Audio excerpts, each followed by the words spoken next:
7:30. So we are recording now. Thank you so much, everybody, for joining us, maestros.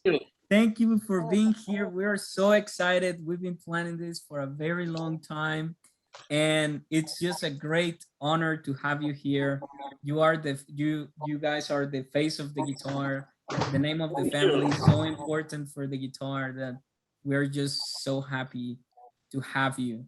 Thank you. As I was talking to you prior to the meeting, we play a documentary of your family last Monday about the history of how you guys were succeeding in Spain and what your father was teaching you and how your father met your mother, maestro, and how you had to move to the United States and started to live a career here, and how Yes, everything became a success thanks to your father and the teachings that he gave you.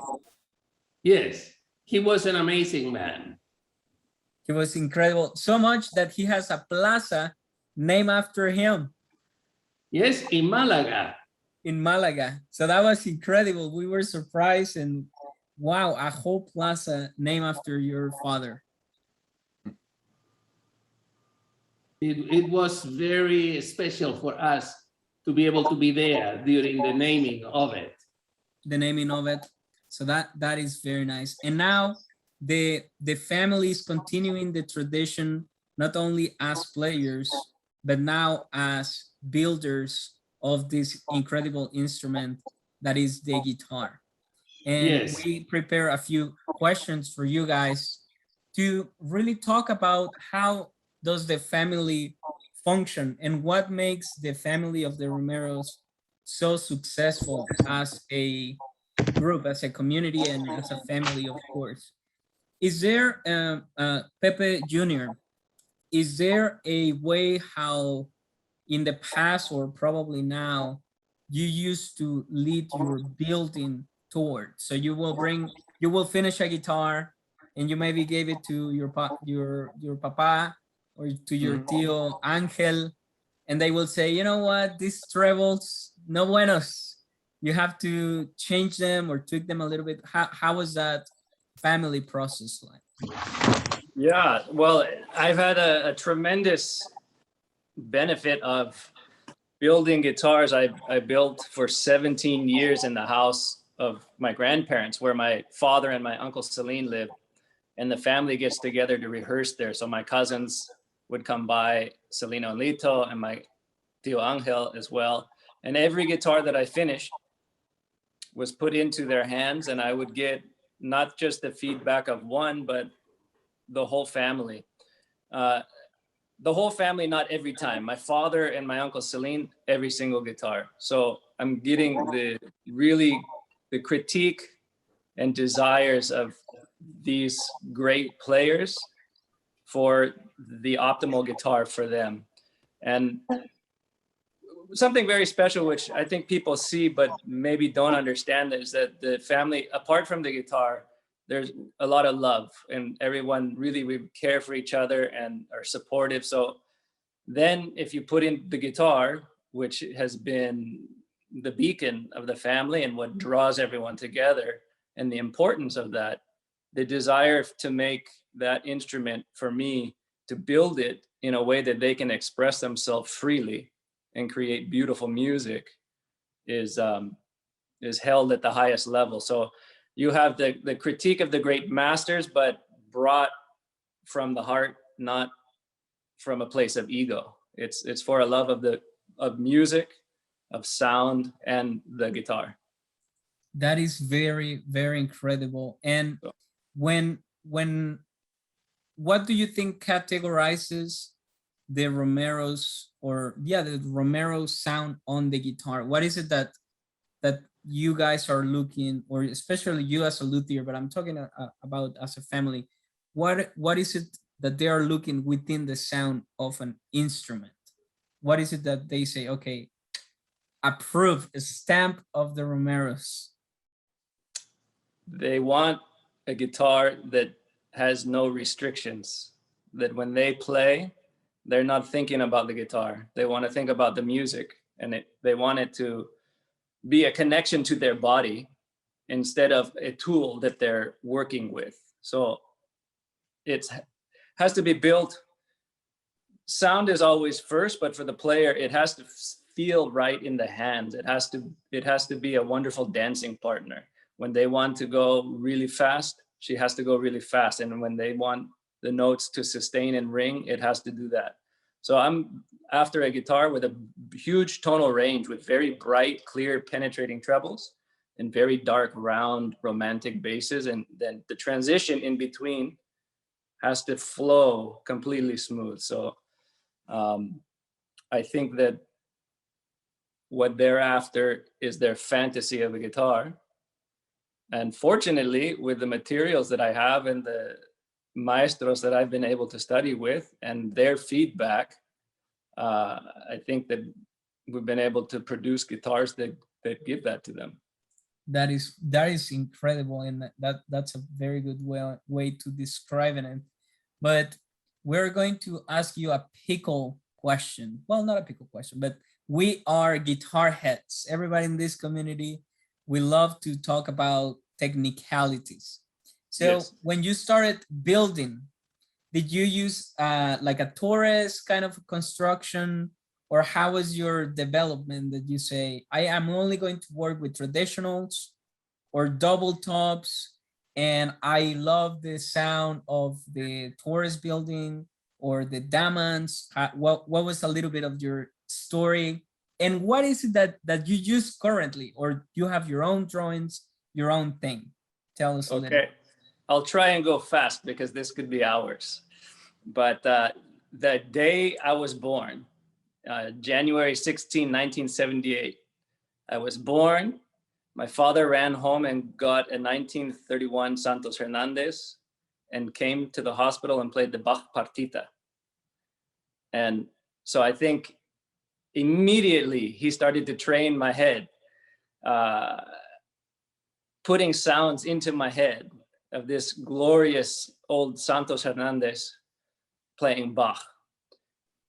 When I grew up, great guitars were all over the house, primarily Miguel Rodriguez, the greatest representations of Miguel Rodriguez, but also Antonio de Torres, Domingo Esteso, and some Herman Hauser II guitars.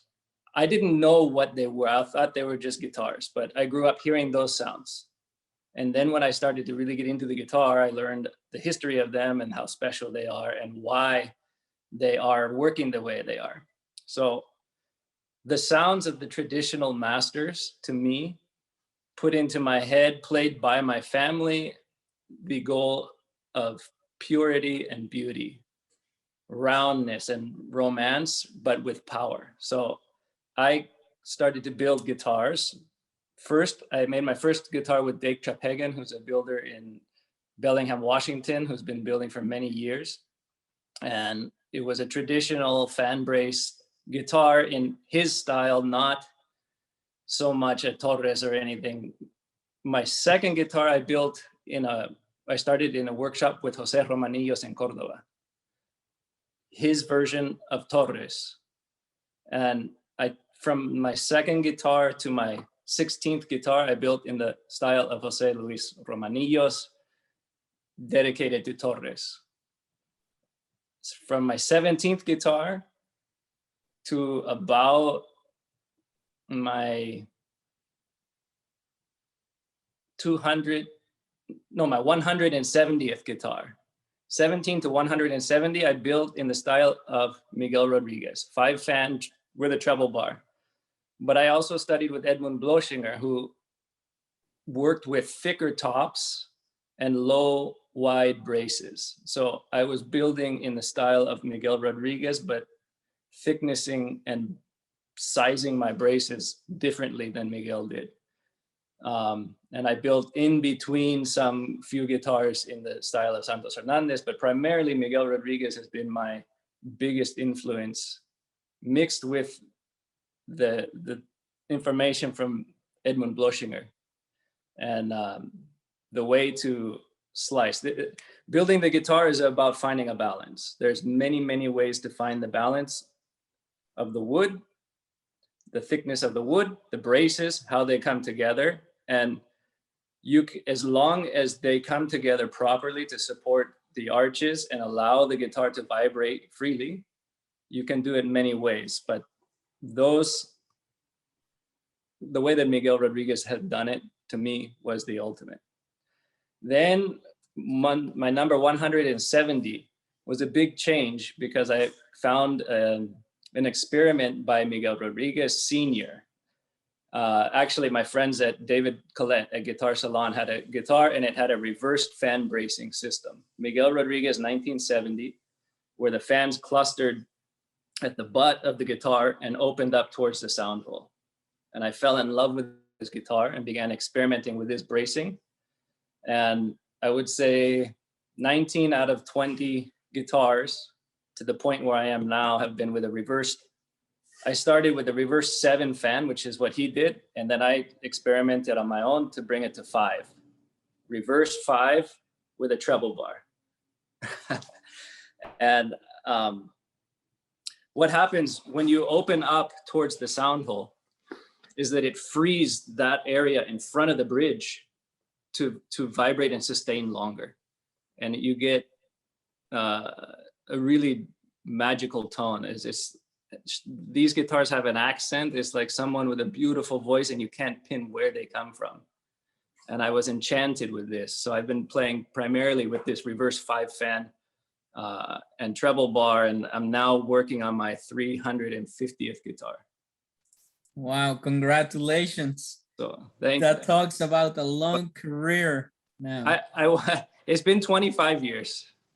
Well, that's about my age right there. I want to give one other thing. The information that the great masters have given to us as a library of their work is invaluable and inspiring. But something that I truly believe as a guitar maker, that the real potential for what I can do, or what any of us can do, lies within the wood. So this really, we have to give a credit to the trees and God and Mother Nature for providing us with the materials that, as a builder, I believe it's my job not to get in the way of what the wood can do and allow it to sing. That is very nice. That is awesome. That is beautiful for you to mention, because we do have to give thank you for having those resources given to us. Yes. And making art with them. So thank you for that.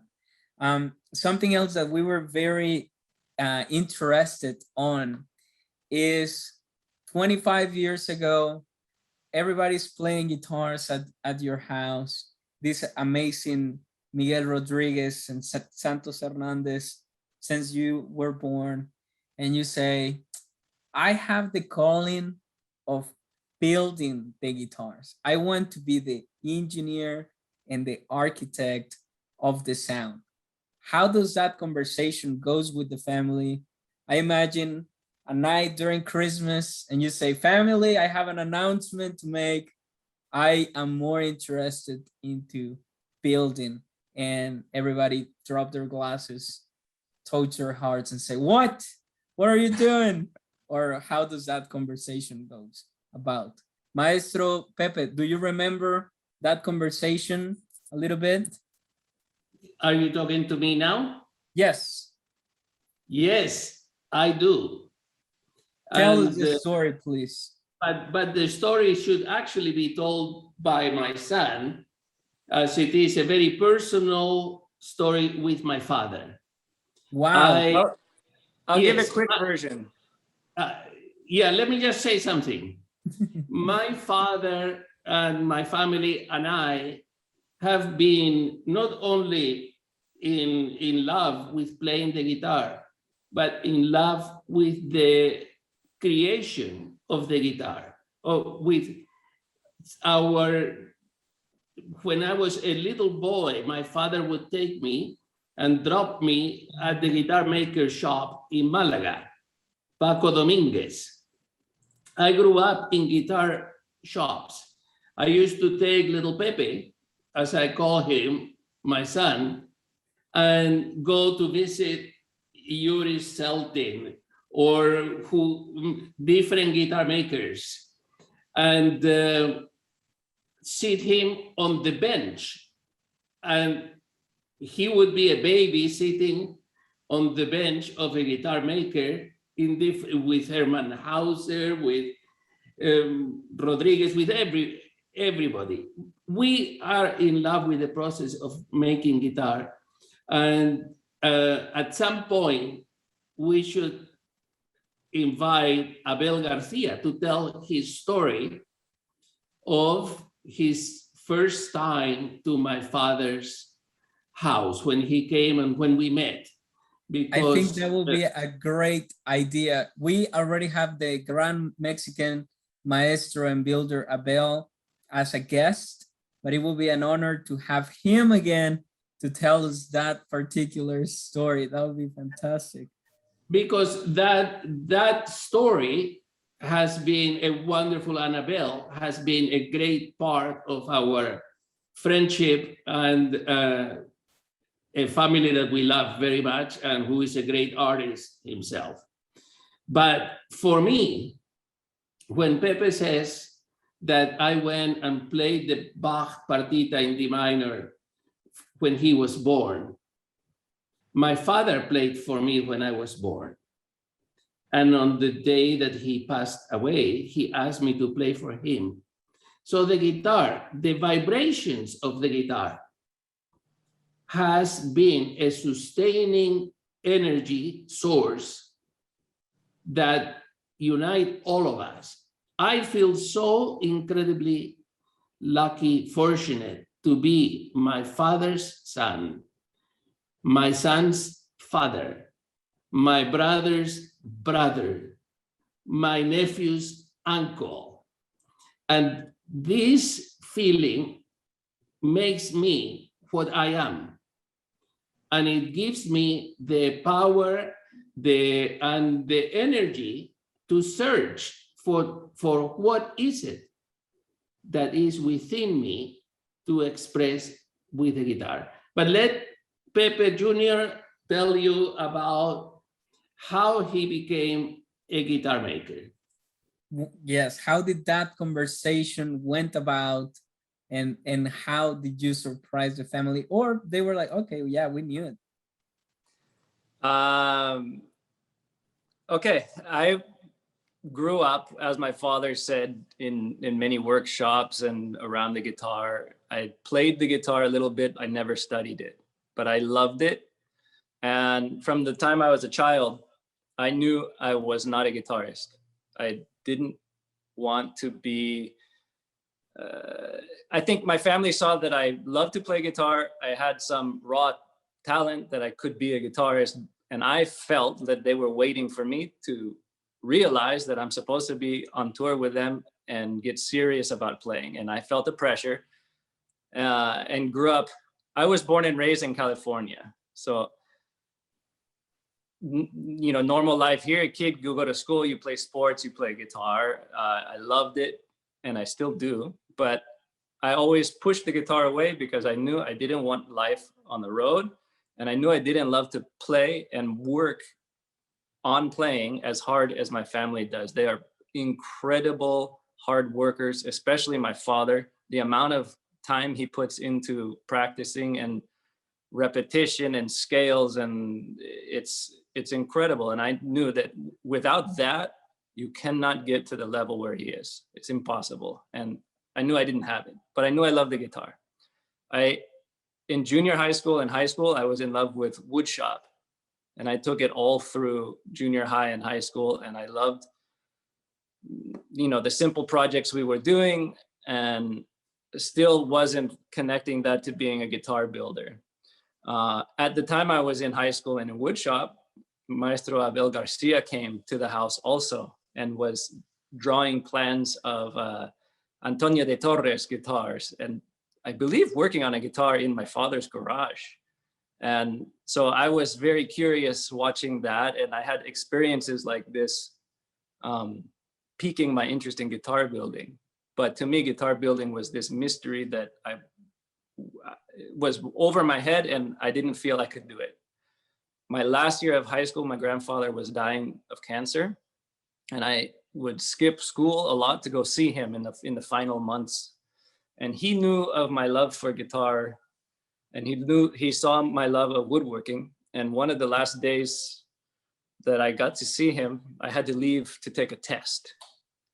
And he told me, I'll have to edit his very passionate response, but he said, basically, Pepe, when are you gonna quit school and come build guitars in my house? Don't go. Come build guitars here in my house. And I'm here in San Diego. You can't do that here. Old Spain, 1910, 1920, maybe. But no, and at that point, I had never thought of building guitars, really. I had admired things, and I was, like I had said, watching Abel work blew my mind. And so he passed away a month later, and I wanted to make one guitar for my grandfather. So this is 1996. In 1996, he passed away. Then in the summer, I go on a concert tour with my father, watching him play concerts. And we were in Washington State, and Dick Chapegan, I meet him after a concert, and he said, "Oh, if you ever want to build a guitar, come to my shop." So I said, "I'm there. I'm going to go build my grandfather a guitar." And in December, it was the day after Christmas in December, I went to his workshop. I spent 3 weeks, and we put together a guitar. That was time to assemble the guitar, but not to varnish it, but we strung it up. And the moment of stringing up that guitar, this is still me at a point where I don't know what I'm going to do. I was taking classes in the junior college. I'm not a guitar player. I know that. And we put the strings on the guitar, and during that, I had to lay on the floor because I had this overwhelming epiphany of this is my path. My grandfather, who had died, knew what I was supposed to do, and I had found it. And from that moment on, I never thought twice, and I went and I studied all over the world with many great masters. And I dedicate my career to my grandfather, who you can see over my shoulder in a painting there. His face is also in my labels, and everyone says Dedicada a Celedonio Romero. He and I had a beautiful relationship that had nothing to do with the guitar, just as a grandfather and a grandson, and it lives on now, even though he's never played my guitars. He's with me, I believe, every day here in the workshop, enjoying what I do, and I'm enjoy his spiritual company. That is just fantastic. What an amazing story. It was nothing like we imagined it. So that is fantastic. And it's great to hear that you got the guidance and the leadership from your grandfather, and that he led you, he visioned you, he gave you what he thought was gonna be the right words, and then it was the right words. So that's awesome. You guys started to celebrate. So I'm and so for happy 17 years, I did build guitars in his house as he wanted. And then you said, there is no much, I need more space. I have to build 350 guitars more. That's right. I did need more space. That is fantastic. That is fantastic. The maestro, Robert Guthrie, who is our teacher at Texas Guitar Society, he sends his regards, Maestro Robert Guthrie, and he has a trap hand, sir. Give him a big hug from me and from the family. We go back almost to the beginning of our career, and we have many great memories with Robert. And please give him my love. And talking for a second, just to add one thing that my son says, his grandfather never played a guitar that he has built, but I am convinced he plays them before Pepe builds them. And then awesome. Pepe builds them. He puts the music in your hands so you can start putting it on a guitar. That's amazing. I love that. He is with us. Sir, say that one more time. He is with us still. Yes, that is fantastic. And that leads to my next question. First, I want to say that Professor Guthrie, he has a Trap Hagen guitar for the studio, and it's nice that you mentioned him, because now we have a connection that we can tell to the studio that he was one of your first teachers. But the second question that I wanted to ask you is, what do you think made your grandfather and your father, Maestro, such a good family leader and such a good example for you, that you say, oh my goodness, I think he is right, and you decide to follow his words? What was about him that was a leadership for you and your family? I must admit, I thought he was crazy when he told me to build guitars in his house. But I wanted to build one for him. And once I built the one, then I realized oh my God, he knew. He was right. But as a leader, I had always tremendous respect for my grandfather and my father. And they come from a time where tremendous work ethic was a matter of survival. Spain in the mid 1900s was really rough, and they grew up with very little to nothing. And when they fled the country, it was because they had to survive. And they came to the United States. My father was 13 years old and was carrying the family music school and playing concerts to create a career that didn't exist in a time where things were really tough. So by the time I was born, things were really comfortable. I had a very comfortable life, and my worries were to get a soccer ball, and can I make the competitive team or what? So I got really the luxury of the payoff of what they did.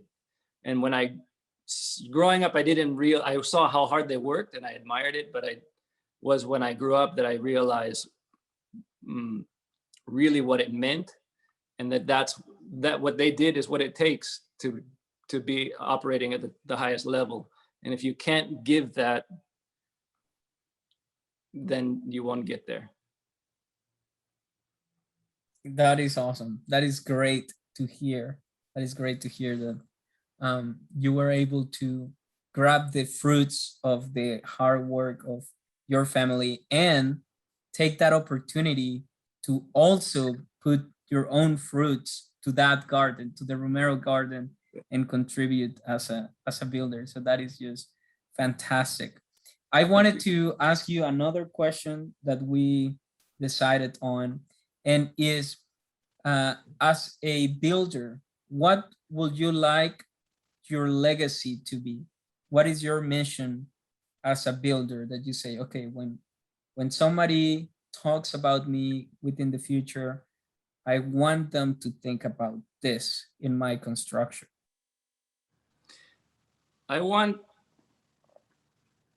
What I would like people to see and remember, and what I champion, is beautiful sounds and beautiful music. I want to be remembered for making instruments to make beautiful music without ego,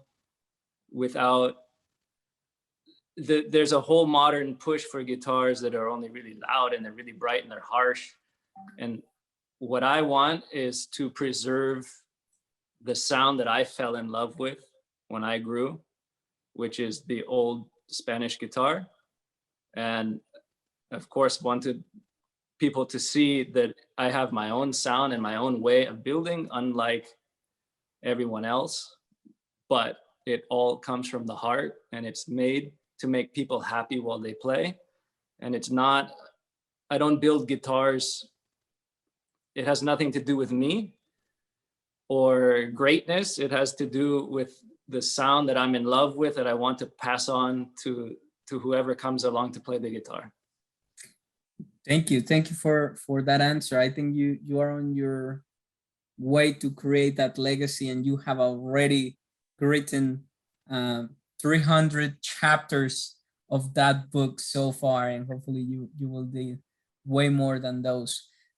Maestro Pepe, I have a question for you. So you have a child that decides to be a builder, to be among the best ones, and learning from them, and their choosing their sounds. You start grabbing that first guitar, and maybe you say, oh my goodness, the 11th fret is too high, the 12th one is even higher, the 12th one is even higher, we need to polish this kid. And now you are in a point that you take those guitars to the concert halls and you travel with them all around the world. Whenever Yes. you have a collection of more than 120 guitars in Yes. your own house, you decide to play your son's guitars. Not and I'm sure that is the reason he's your son, but if he wouldn't build good guitars, you'll be like, you know what, I'll play them at home, but probably not in Paris or in Spain. What is that selection process for you? And how was the growth as a constructor that you decide, okay, now you're in the point that you deserve to be in the concert halls with us? There, I have seen many great makers in my life, and I have seen them some of them from the beginning of their careers until they become famous luthiers. And some of them I have watched that they start out being great craftsmen and they go for the sound. In the case of my son, he started from the beginning. He had, the sound was in the guitars. And then he had to learn the craftsmanship. But I remember the first guitar that I fell in love of my son was number 7. And this was not anywhere near the level that he achieved later on in craftsmanship. But it had a beautiful, loving, profound tone, which I still love. When I go on tour or when I play a guitar, when I go on tour, a lot has to do with what I am in love with. A guitarist has to be in love with the instrument that he is playing, because a concert for me is not a solo concert. It's always a duo concert. It's always a duet. It's always the instrument and the player becoming one.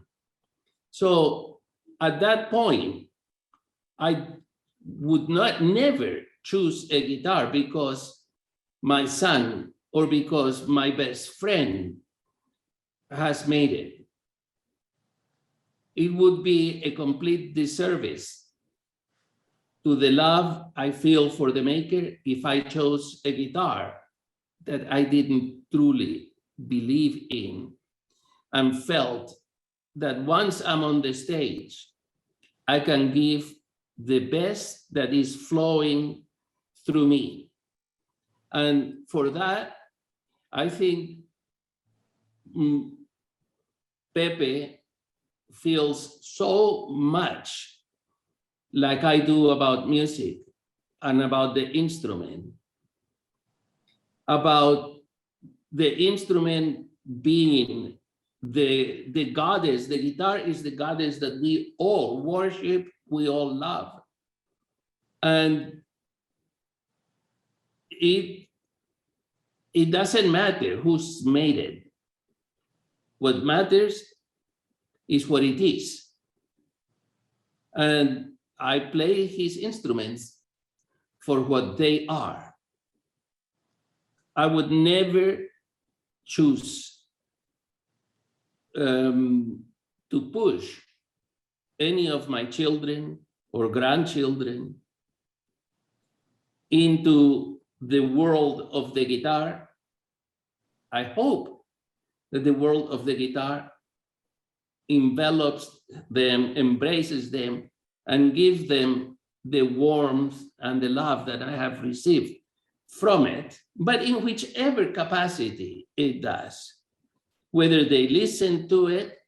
And my wish for each of them has always been that they find happiness and that they find the gift. I believe we all are born with a gift, but we must find it and then develop it. And whatever that gift is, it can be in so many ways that we can serve our fellow man. That's the important thing.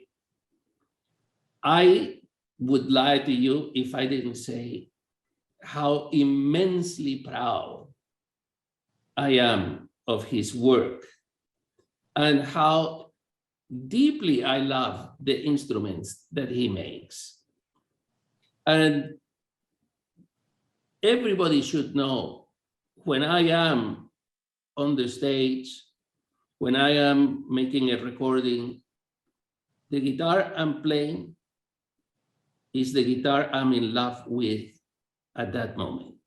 I have owned many guitars by many makers, and I have wonderful, wonderful guitars, but the ones that have been my close companions on tours have been a few.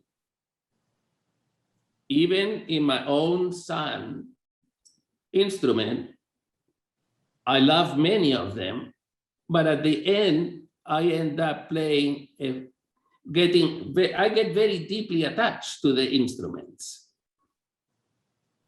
And some you just fall in love with at first sight, and then some you recognize their greatness, but maybe you don't get that that intimacy of feeling where the instrument you play, you wanted to know what you're feeling before you even touch the strings. And that's the guitar I want to play. That's the guitar I play. And that's what all guitarists should be aiming towards. Is that something that you will say, like, okay, if you want to find the right guitar, it has to be the one that you have the deepest connection with? Will that be a good quote? You have to be in love with it. I like to tell people when they're here playing guitar, shopping for guitars, trying them, deciding what to buy, when they're not sure that that is not the right guitar for you, you should, if you're going to get a guitar to play and be your guitar, when you play it, you should know that that is a guitar for you. It should call you. And if it doesn't call to you and inspire you and make you want it, and you're kind of like, I don't know, that's not the one. When you have the right guitar in your hands, you know it. And for example, I will tell you about a guitar that is not by my son, it's by Miguel Rodriguez. It's my 1973. She's known as La Wonderful because so many people wrote to him and say, I have heard the wonderful guitar you made for Pepe Romero.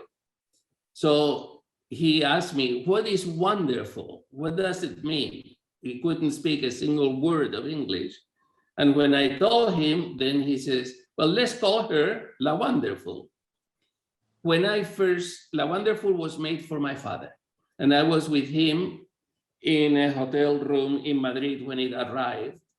And I opened the package, I opened the box. And when I opened the case and looked at La Wonderful with the sapwood and the big roses in the rosette, I actually thought this is a very unattractive guitar. I thought she was really not very good looking at all.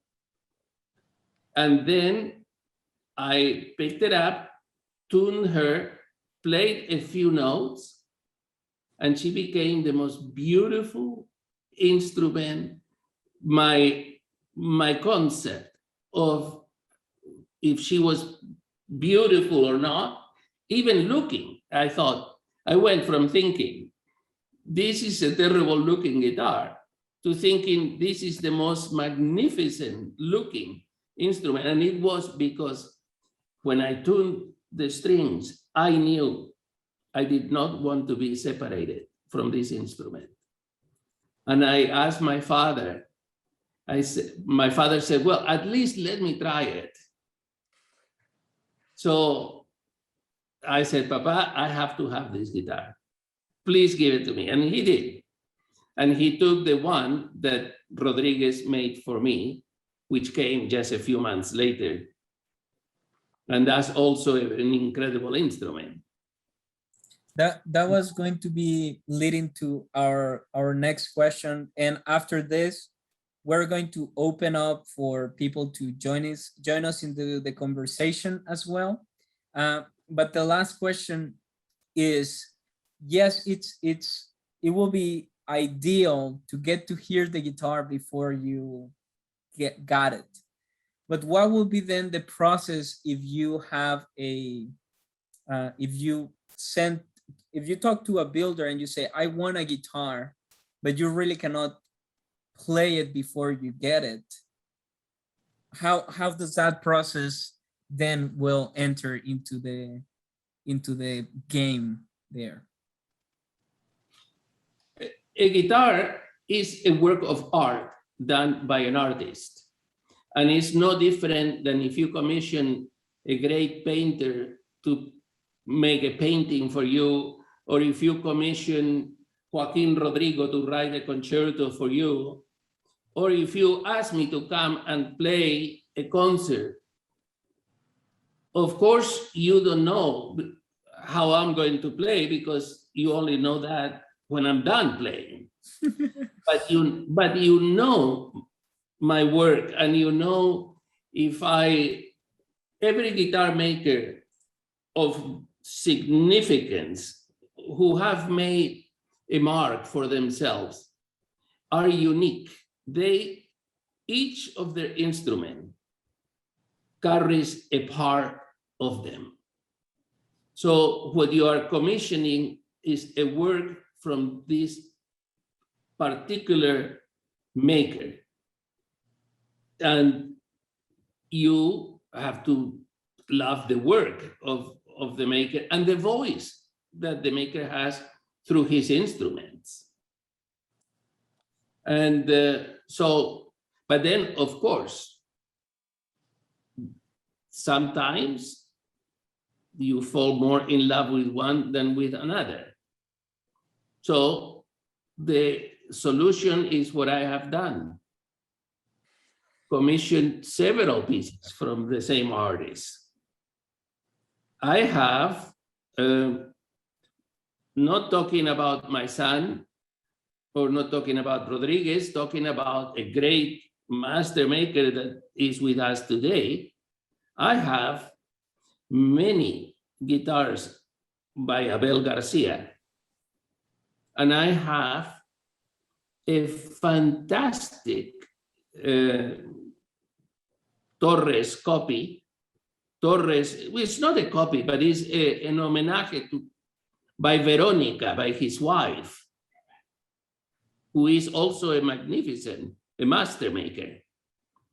And so if you can, get a few, and then you can have fun playing one and then playing the other. That is great advice. That is awesome. I'm going to become a banker so I can just get as many as I want from now on. But there is a great beauty also in the way, in the world I grew up, each player had one guitar and they fell in love with it. And if you have a guitar by a great maker, it's a matter of not if you are going to fall in love with it or not. It's how long it takes you to fall in love with it. And there's great beauty in each of them. Well, thank you so much for you guys to be sharing your story with us today. We want to give a huge thanks to Zach Demery, the vice president of the Texas Guitar Society, because today everybody was signing up on the website, and I forgot to put the link to the Zoom. I'm human, I make mistakes. And Zach went and sent the link individually to everyone.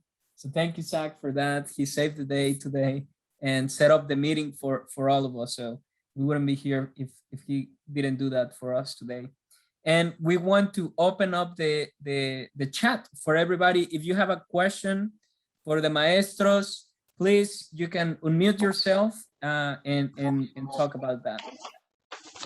Hola, hola, hola. I don't have a question. I have a wonderful announcement for all of us here in North Texas. And that is Chris McGuire has just announced that Pepe is coming to town next February to give a concert at the Kimball Art Museum Auditorium. That'll be Sunday, February 20th, as well as one in Dallas. Details to be arranged, but I hope we can all come and hear the wonderful maestro. Also, they have we'll be there. That's amazing. We're so Yes. happy. So I'm glad I could Yeah, share I'm that. happy too, Laurel. What? I'm very happy also. that is happening. Yes, we've been nudging your agent to get him to bring you here. So, but we're so happy. And then also you have this VGO Romero family 60th anniversary edition virtual guitar orchestra project you're doing that Pepe has written a piece for it, and it's going to be put together. Can you share with us a little bit about the Malagueñas piece that you're writing and putting together? Oh, also want to, I'm sitting here. These are some of my many hundreds of pictures with the Romero family, including this one I have of me with Pepe Jr. And then this one, I want to let you know, Pepe, I put this one up too that you sent me of drinking the wine in the paella. I've got all three of those up. Yes. This is Carissa, Pepe, and Celine drinking their favorite Spanish wine that I love to give to them, and a fantastic paella. Anyway, tell us about this project, if you don't mind. Well, that is a project to celebrate the 60th anniversary and of the birth of the quartet. And the quartet started in 1961 with a concert of the four, my father, my two brothers, Celine and Angel, and myself, playing individually in the same concert, and then we played some solos, and the quartet was formed by all of us improvising to a piece of my father, Noche en Málaga. It's a Malagueñas. My father was raised in the mountains, Spain. He was born in Cuba, came to Spain when he was 5, and with his mother, my grandmother, and they moved to my grandmother's home place, which was in the mountains of Malaga, in a city, in a village named Jotron. So it was there that my father taught himself how to play the guitar and fell in love with the guitar.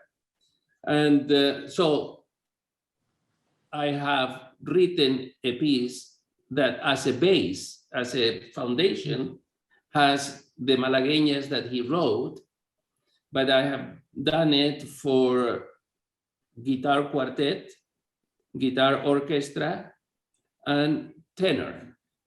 At the end of the composition is a song, an evocation to my father, basically singing that as long as his guitar sounds, and I'm talking, my father's guitar was one. He wrote a poem about a guitar with 24 princesses, and meaning the guitar quartet, the 4 guitar. So as long as his guitar sound, he will always be alive. And then he sings a second stanza about from a poem of my father to my mother. And it's called Malagueñas de Jotron because in this particular village, the flamenco version of verdiales or malagueñas, the fandangos of Malaga, is very particular, and I use that in the composition. So I hope lots of players will join and have fun paying tribute to the spot where my father fell in love with the guitar. We will help to share some of those news if you would like us to do that, Maestro Pepe. We will be able to probably send a few emails to the community and tell them, hey, there's this opportunity available to pay some tribute to the greatest. I have named the parts, not guitar 1, 2, 3, 4, but each guitar represents a village that is of significance, historical connection to my family. So each part is named after a village. So there's no 1 and 2 and 3 or etc. It's Jotron, Totalán, El Palo, La Victoria, and so on. Thank you so much for sharing that with us. I wanted to see if anybody else in the community has any questions for the maestro. We want to be very respectful of your time, so we will end the call at 2 o'clock. But if anybody has a question, please unmute yourself, or if you want to say something, say hi. You're welcome to do so. I have a question. Yeah. Hello, Pepe and Pepe Jr. This is David Krabs from Iowa. Hi, David. David, How are we doing? very good. Very good. Pepe Jr., are you do you experiment with your bracing still in terms of like do you ever mix and match woods, cedars and spruces, or is that something you do? Or I've seen so many things. I do experiment and play all the time. I do play with different woods, different thicknesses, different layouts. Primarily I'm working with that reversed 5-fan bracing system, but I don't stop playing and trying things to always get better. I'm happy with what I've made, but I don't ever want to stop growing. So through the experiments, like you mentioned, with placement of braces and sizes and thicknesses and wood species, I will always continue to experiment and strive to grow and get better and learn new tricks to achieve different sounds. Are you still doming the back? I noticed on one time I saw a thing where you were making a dome-like back on the guitar. Yeah, I like big arches, both on the top and the back. But I've kept my arch. I don't play around too much with different arches. I've already established quite a strong arch on both the top and the back that I don't want to mess with that, but I want to play with woods and bracing to find my balance there. Oh, nice. Thank you so much for that question, David, and welcome to the Texas Guitar Society. We love to have you here. We have another question from Mr.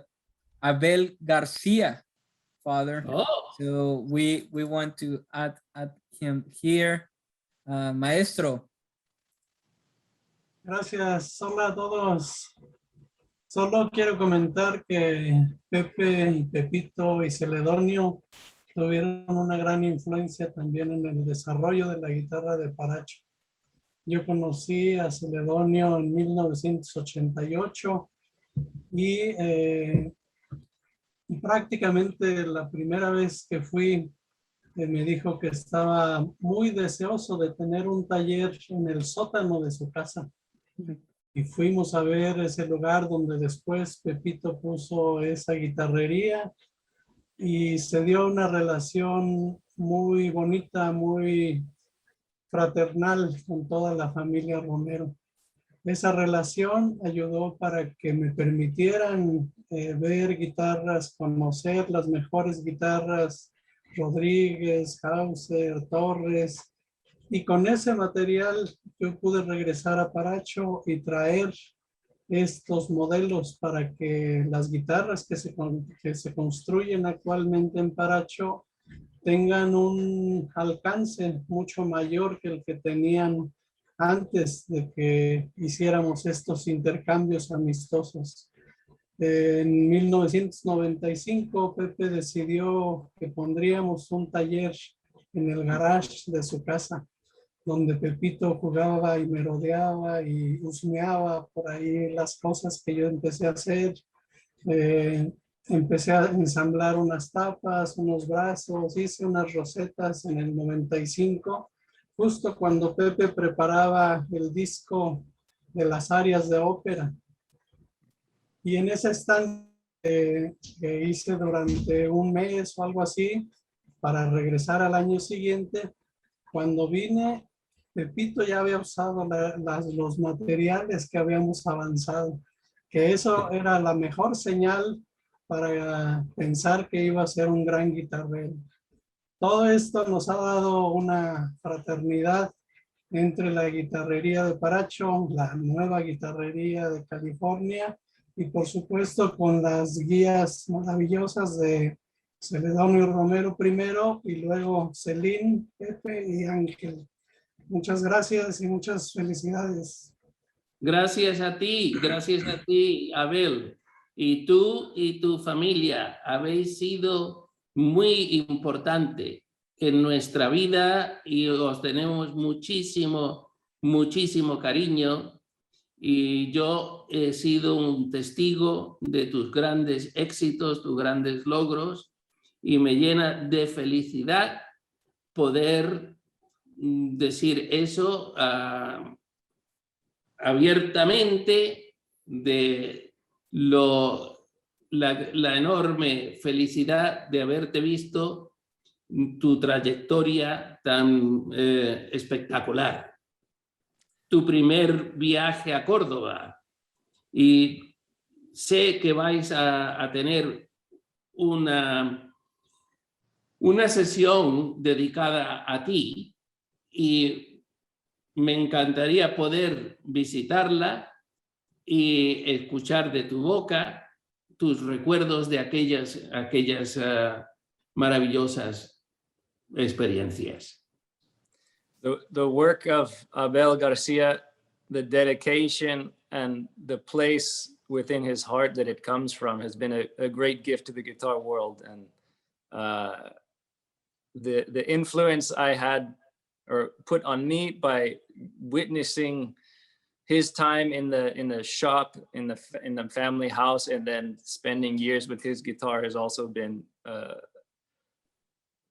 a wonderful experience for me. But basically what I want to get across in English for the English speakers is that Abel also is a huge contributor to the beauty of the Spanish guitar and putting forth the legacy of tradition through masterpieces. So thank you for your work, Abel.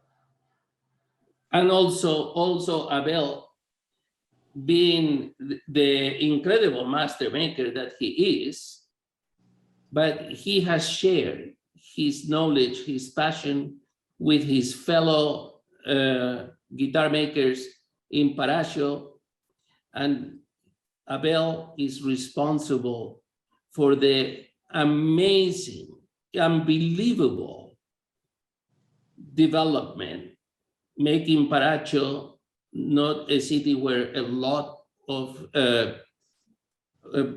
guitars are made, but a lot of great guitars are made.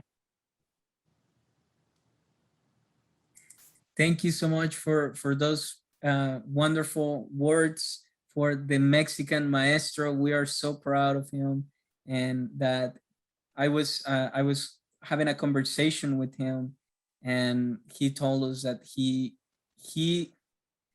I was telling him I will love to carry a guitar that represents Mexico, of course, as a Mexican, and that goes to on the top. And he was just so humble, and he said, I will give you just a very, very good guitar. And I just love how humble and how hard worker he is, and he's such a good example for all of the luthiers. We have in another of the comments, Carlos Ramirez from Mexico City. He says, great things for you, Maestro. So he's just saying hi. We have time for one more question, and then we want, of course, to be very respectful of your guys' time. One more question for anybody in the public, or a comment if you would like to participate. Going once. I have a photo I wanted to share of Yeah, absolutely. Papa and Mama. I took many years ago, and for those of I was just so moved to tears hearing the wonderful stories every time. I really love both of them, and I just wanted to share this picture. It was taken in the hotel where they were staying when I first met them over 30 years ago. So I'm very happy to share this wonderful photo of Papa and Mama. That is fantastic. Look at that. Thank you, Laurel. Thank you. Thank you. Well, thank you, everybody. Thank you, Maestro Pepe. Thank you, Pepe Junior, Maestro Pepe Junior, for being here with us. It's just a pleasure to feel the support for what we're trying to build here in the city of Dallas, and now doing it internationally is even better. We will hope to really see you soon, and hopefully get the fundings to have an amazing concert from the Maestro as well. We are going to be here. Please check the calendar, because some of the dates are going to be changing, but we will continue to meet on Mondays at 7:30. Abelito Garcia is going to do a concert, but the date is going to change because he happened to win so many competitions that they booked him for us. So we're gonna find a better date for him to play his concert, but that is the next event. Thank you, everybody, for being here. Have a great week. God bless you, everybody, and see you very soon. Thank you, everybody. Bye-bye. Thank you. Thank you, Thank you Maestro. very much. Bye-bye.